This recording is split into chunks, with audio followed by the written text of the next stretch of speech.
और एक बड़ी जानकारी है, प्रदेश में कोरोना के बढ़ते केस को लेकर के दीपेंद्र हुड्डा ने ट्वीट किया है। सरकार से ट्रैकिंग, टेस्टिंग और टीकाकरण की रफ्तार बढ़ाने की अपील की गई है। 30 दिनों में 398% की दर से केस बढ़े हैं। दीपेंद्र हुड्डा ने इस बात को कहा, प्रदेश कोविड हॉटस्पॉट के तौर पर उभर रहा है, सभी से प्रार्थना की सावधानी बरतें। दीपेंद्र हुड्डा की तरफ से यह बात कही गई है।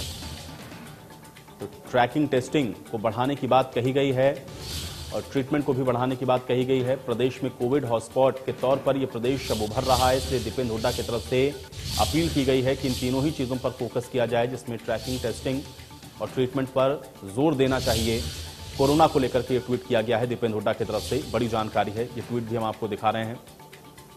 हरियाणा में बीते 30 दिनों में 398% की दर से कोविड-19 के मामले सामने आ रहे हैं और प्रदेश में कोविड-19 हॉटस्पॉट के तौर पर यह उभर रहा है, जो कि चिंताजनक है। सरकार से आग्रह है कि ट्रैकिंग, टेस्टिंग, टीकाकरण की रफ्तार को बढ़ाए और प्रार्थना है विशेषकर बच्चों और वृद्ध परिजनों को देखते हुए सावधानियां बरतें। ये ट्वीट किया गया है दीपेंद्र हुड्डा की तरफ से प्रदेश में कोविड के हालातों को देखते हुए।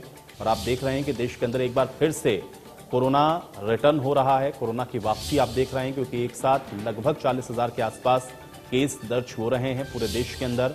और ऐसे में हरियाणा के अंदर भी आंकड़ा तेजी के साथ बढ़ रहा है, इसलिए इस समय बहुत ज्यादा सावधानी बरतने की आवश्यकता है ताकि पहले जैसी स्थितियां न बने।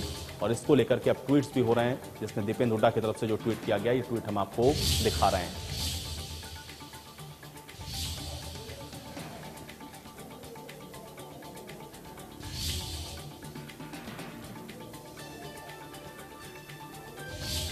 दीपेंद्र हुड्डा ने सरकार से अपील की है कि ट्रैकिंग, टेस्टिंग और टीकाकरण की रफ्तार बढ़ाई जाए, क्योंकि 398% की दर से केसेस बढ़ रहे हैं। ये बेहद चिंताजनक है। पिछले 30 दिन की बातों को यहां पर, या 30 दिन के आंकड़ों को ध्यान में रखते हुए ये ट्वीट किया दीपेंद्र हुड्डा की तरफ से, जिसमें ट्रैकिंग, टेस्टिंग और ट्रीटमेंट, इन तीनों पर फोकस करने की बात कही गई है।